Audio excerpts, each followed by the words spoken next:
Guys, প্রথমে ভিডিওটি দেখো, তারপর বাংলার দুষ্ট পোলাদের করা ফানি কমেন্ট পড়ব। So let's go.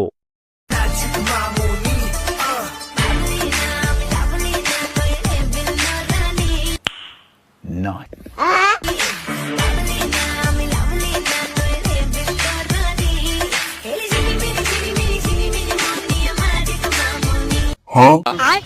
तो चलिए शुरू करते हैं। এটা যে সেই ছেলে নয়লা।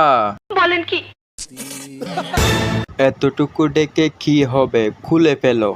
নিঃসন্দেহে তুই ঠিক কথা বলেছিস। ভাইয়া আপনার কি আছে, মানে ওইটা? यही नहीं, अभी और सुनिए। আল্লাহ আপনাকে গর্ভধারণ করার তৌফিক দান করুক।